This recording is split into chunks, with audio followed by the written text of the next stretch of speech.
तो हम जैसे एसएसबी में बहुत सारे ओवर स्मार्ट कैंडिडेट्स भी होते हैं तो उनके बारे में बताइए, उनका क्या होता है?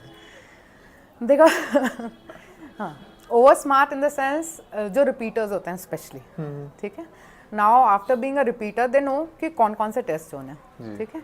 They will go to XYZ coaching institutes also, ठीक है। वहाँ से ये सब सीख के आ जाते हैं। बट इनको ये नहीं समझ में आता, जो मेंटर है आपको वो सिखाता है कि how to go about in a test, right. But then capability किसकी है? वो तो आप ही की है ना। तो आपने अगर अपने आप को डेवलप नहीं किया, बट ये है कि आपको पता है इस टेस्ट में क्या होगा, तो कैसे होगा? जैसे कि क्वेश्चन पेपर आया और आपको पता था क्वेश्चंस कौन से आ रहे हैं, हाँ बस आंसर लिख दिया तो रटा रटा आंसर लिख दिया, ठीक है। प्रीवियस ईयर क्वेश्चन पेपर देखे, उससे आंसर निकाला और वहीं का वहीं लिख दिया और सोचा मेरा तो हो ही जाएगा, राइट। वो ओवर कॉन्फिडेंस यहाँ काम नहीं करता, बिकॉज जो साइकोलॉजिस्ट हैं आपके, GTO हैं, ठीक है, इंटरव्यूइंग ऑफिसर हैं, they have experience of years and years, ठीक है। एंड उनकी तो ट्रेनिंग होती है, ठीक है, इनके कोर्सेज होते हैं, ट्रेनिंग होती है। एज अ ट्रेनी, मतलब सीधा साधा जॉब पे नहीं मिलता, एज अ ट्रेनी लगते हैं फॉर सम टाइम, ईयर्स, ठीक है, so as to understand the assessment part, ठीक है। तो जैसे कहता ना कि उनको बारीकी से देखना आ जाता है किसी इंडिविजुअल की पर्सनालिटी में। अब साइकोलॉजिस्ट है, he reads the subconscious mind and there is a technique of doing that, ठीक है। Similarly, an interviewing officer, he sees कि how a person is reacting in a spoken manner, ठीक है, and through his body language, right? उसकी वो skill develop है assess करने की, ठीक है। अगर आप ऐसे बैठे हो, ठीक है, nervous हो रहे हो, ऐसे हो, slouch कर रहे हो, ठीक है, you are not making an eye contact, so there are ways and means, ठीक है। You are nervous. Yes. He'll put you in a stressful situation, ऐसे questions देगा, फिर देखेगा आपको कि आपका कैसे reaction है। बहुत सारे उनके पास टेक्निक्स हैं, ठीक है। He'll put you in a fixed tight corner and फिर देखता है कि भाई अब देखें क्या करता है ये लड़का, ठीक है।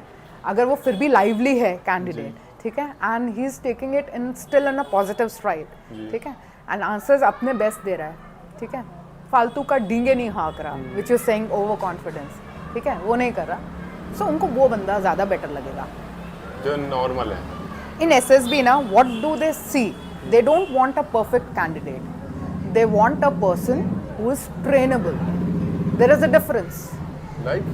Trainable personality. देखो मैं समझाती हूँ फर्क। जैसे मैं गई, मैंने सोचा मैं तो परफेक्ट हूँ, ठीक है, ओवर कॉन्फिडेंट गई, ठीक है। इसका मतलब है कि मैं अपने आप से ऊपर किसी और को समझती नहीं, मैं फिट नहीं हूँ फिर आर्मी के लिए। फिट कौन है बंदा? जो जानता है कि yes, he or she is giving their best and they have a scope for getting trained further and improving further, ठीक है। इसीलिए जो ओवर कॉन्फिडेंट कैंडिडेट्स है ना, वो मार खाते हैं। ट्रेनेबिलिटी बहुत बड़ा फैक्टर है SSB में जो देखा जाता है कैंडिडेट्स में। कई लोग, आपको पता है, they might be genius, they don't get selected in SSB। पढ़ाई में एकेडमिकली बहुत अच्छा कर रहे हैं because they are not trainable. Over confident is one part of it. Trainability के चेक करने के बहुत तरीके हैं, ठीक है, जहाँ वो चेक करते हैं कि ये बंदा ट्रेनेबल है कि ये नहीं है, ठीक है। और अगर आप अपना ओवर कॉन्फिडेंस दिखाओगे तो आप ऑटोमेटिकली उनको ये सजेस्ट कर रहे हो कि यू आर नॉट ट्रेनेबल, ठीक है। आप अपने आप को ईगो दिखा रहे हो, अपने आप को बड़ा दिखा रहे हो, ठीक है, अकड़ रहे हो। ऐसा बंदा तो कहीं पे भी एक्सेप्ट नहीं होता, ये तो कहीं नहीं होता। बिकॉज इन आर्मी ना, पीपल सेलेक्ट द लीडर्स, ठीक है। Just because you are an officer, men do not accept you, they accept you only when you show them कि जब क्राइसिस आती हैं तो ये ऑफिसर पीछे नहीं मुड़ता, ठीक है, उनके साथ रहता है, ठीक है। हर time they can walk to him and give them problems so that वो उसका सोल्यूशन दे। ऐसे बंदे को लीडर समझते हैं, रादर देन वो कि जो अपना बोलता रहे कि यार मैंने तो यहाँ पे ये गोल्ड मेडल जीता था, मैंने तो ये किया था, मैंने वो किया था। उसको कोई, हाँ, उसको रिस्पेक्ट नहीं मिलती, ठीक है। They have to show the potential on ground, ठीक है। दोनों में फ़र्क है, प्रूफ करना है, तो वो अंदर वो जज्बा होना चाहिए कि लगे रहो, ठीक है। नॉट जस्ट कि दूसरों को दिखाना है, बट वो एक अपने अंदर अपनी वो है, लड़ाई चल रही है अंदर ही अंदर कि यार मुझे तो आज भी कुछ अच्छा करना है, कल भी कुछ अच्छा करना है। वो वाला अगर एटीट्यूड होता है ना, तो वो शाइन करता है। वो आप उसको ना, कहते हैं ना कि एक डायमंड को आप कैसे भी रख लो वो चमकेगा, बिल्कुल, राइट। क्यों चमकेगा? क्योंकि उसने अपने आप को खुद ही अपने आप को इतना केपेबल बनाया है कि वो कहीं पे भी हो वो चमकेगा। चमकेगा। तो वो पर्सनालिटी आप बना लो, आप भी चमकोगे कहीं भी, ठीक है। बट उसमें फिर अकड़ नहीं आनी चाहिए, ओवर कॉन्फिडेंस ईगो नहीं आना चाहिए, ठीक है। मतलब डाउन टू अर्थ रहना चाहिए। Yes.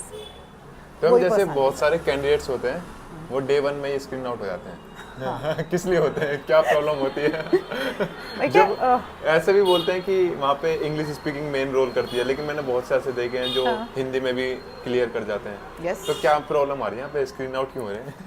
मैं भी स्क्रीन आउट हुआ था ना। नहीं, आई अंडरस्टैंड। पहली बात तो फ्रेशर्स जो है ना वो इसको बहुत लाइटली ले लेते हैं। When I say it is a test of personality, they feel that they have all the more things in them. तो वो तो कर ही आ देंगे, यार देखो मैं रनिंग में बहुत अच्छा एथलीट हूँ, ठीक है, मैं तो डिबेट्स में भी पार्टिसिपेट करता हूँ, ठीक है, and have lot of knowledge of current affairs also, तो मैं तो कर ही लूँगा, राइट, ठीक है, ये सोच हो जाती है। बट देन कोई भी एग्जाम से पहले आप लोग प्रिपरेशन करते हो जी। तो व्हाई नॉट दिस? अगर आप कोई एग्जाम को समझ जाओ कि एग्जाम में कौन कौन से सब्जेक्ट्स हैं, ठीक है, उसमें आपसे कैसे किस टाइप से क्वेश्चंस पूछे जाएंगे। I am not telling you to mug up things, but you should have a knowledge. जो नॉलेज है ना, इट किल्स फियर। कैसे? हाँ, इफ यू हैव नॉलेज, ठीक है, आप एंशियस नहीं होगे। आपको पता है कि स्क्रीनिंग टेस्ट में there are 2 test involve, one is officer intelligence rating test, other one is PPDT, picture perception and discussion test.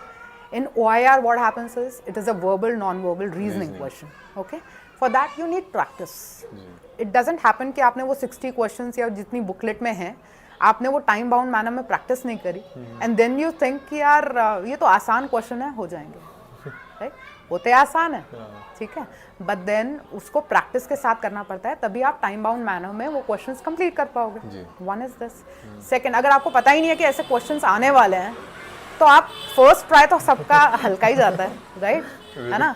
And अगर जैसे आपको सरप्राइज टेस्ट ले लिया मैथ्स में, if you are not doing it on daily basis तो आप fail हो गए। बिल्कुल।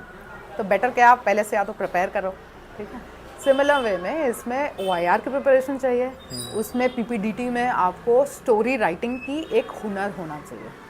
Story writing, yes, you should understand what is expected out of you. और स्पोकन इंग्लिश में ना